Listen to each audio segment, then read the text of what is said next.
Right, I have the one half of the joint managementship of Leatherhead Football Club. Bitterly disappointing afternoon. Were you happy with your, many players or new players playing against Merstham in the Surrey derby?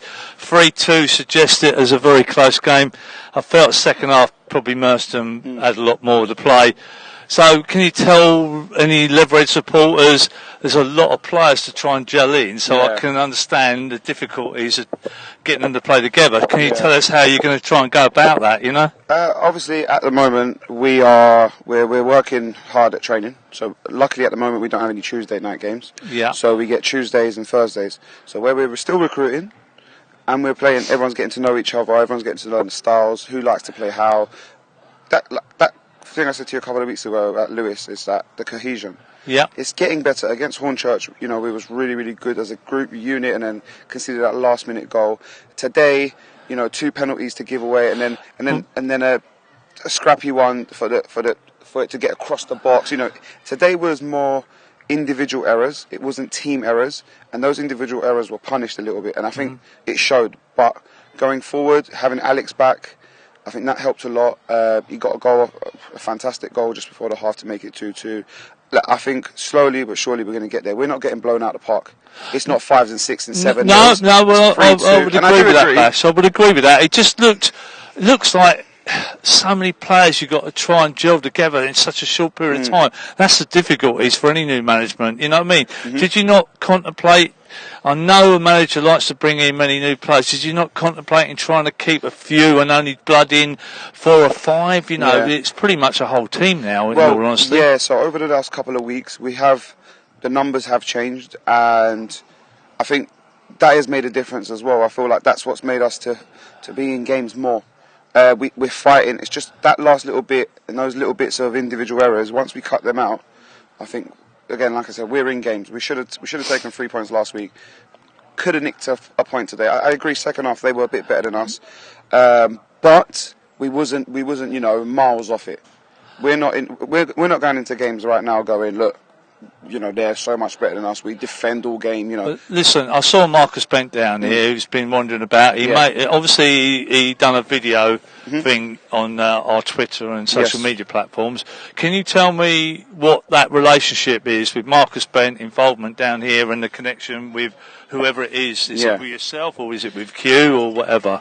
If I'm completely honest with you, it's Q and his connections that. So is Marcus Bent a connection with Q, the director of football? Yeah, he's a right. Okay. So how many players are there from like Marcus Bent that were involved this afternoon? Because obviously he would have come down here to come and watch them. He's coming to support. He's backing it. He's backing our club.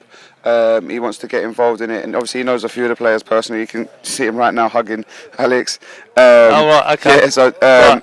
They're definitely. So is Alex part of Marcus Bent's sort of? I don't think directly, but if I give I you an answer, Alex turned up here off his own back. Yeah, no, he did. Yeah, no, Marcus Bent did. No, but I'm saying Alex turned up here under Nicky Ball's regime. Yeah, and I feel like he's walking over there with Alex Bent.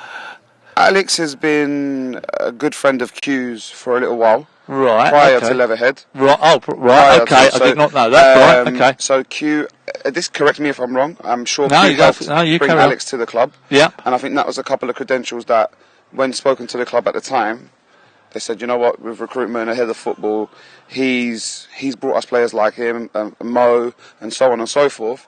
I think those kind of things interacted well. But I do know that Alex. So has he got his own? Has he got like an academy or something of that ilk that he's going to bring players into this club via Q or? Well, Q is our recruitment guy. Right. Okay. So Q's doing the business with getting players into Marcus the club. Bent. Right. Yeah. Okay. Well, I don't know if it's a direct Q to Marcus Bent. Right. I couldn't speak on it because I don't know that's fair enough. But that's fair enough. I just know that Q is the head of football and he deals with recruiting pretty much the players that we want.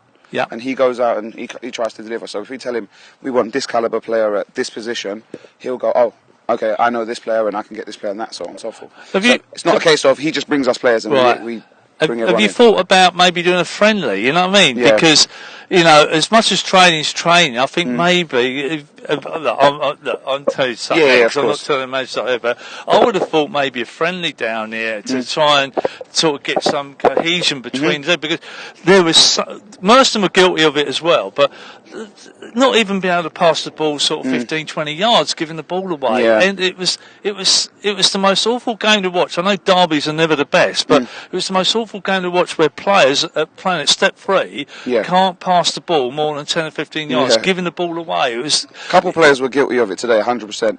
I don't shy away from it.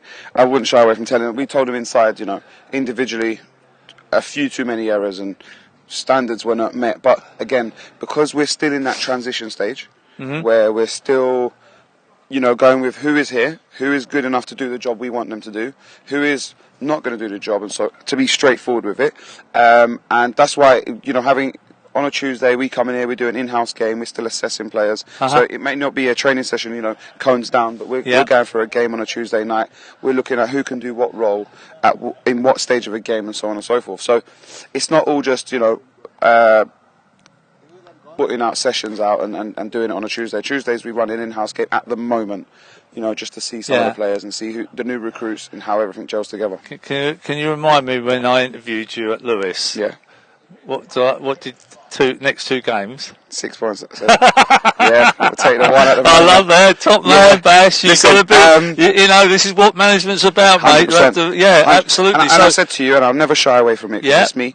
If it's snowing, windy, rainy, 5-0 loss, 5-0 win, I'm always up for talking to the fans. Because listen, at the end of the day, it's all about the fans for me. You come and support your local team. If not local, you make a little drive to get here. We want to... I'll never shy away from speaking to them, so to speak. What can you do to make it right? Because as a fan today, there was too much... The cohesion between the players wasn't there. I know you can say you've got to do training sessions will bring more cohesion to the team, but obviously there's a couple of players there, as you say, were guilty of just giving the ball away. Are they good enough to be in the team? Could they then be out in another 2 coming? This is where it's very tricky when we're in a relegation battle here. You know what I mean? It's 100%. Very difficult. Having Huckle out today because of the red card against Lewis. Is that why he wasn't playing? Right, okay. That's the difference. That could have been a different game, because just because he knows the standard, he knows what he's doing. Little things like that again, where the centre half would have played 3 games back to back together, and again, like you're saying, cohesion and players coming in and so forth. So it wasn't an ugly game. Sorry, it was an ugly game, and I think where we've fought hard, we've went in front like we did against Hornchurch. I just think that there is more to come. It's just the errors that we're making are not the same errors as last week. That's the only positive. Was there any players that were here under Nicky's reign? Obviously Alex Sammy's one of them, McGee. You know what I mean? I'd be hard pushed to then think, now Liam Crossley's gone to Margate, I'd be hard pushed to see what other players are here. Were they all, in yours and Adam's opinion, not good enough really to be part of the team that you and Adam want to put together to get us out of this relegation? Is that the reason why they've all gone? It's not. I'm not going to say directly they're not good enough, because if they've signed for another club in the same league, that shows the quality that they will have. So I'm not going to say they haven't got quality. I'm just going to go with what we want done and how we want it played. The personality has to fit the role. I don't think it's like, for example, Crossley, great player. The position that we wanted, he just might have not fit it as much as whoever else is going to fit into it. But that doesn't take away what he brings to the team or what quality he has. It's just how we want to go about what we want to go about.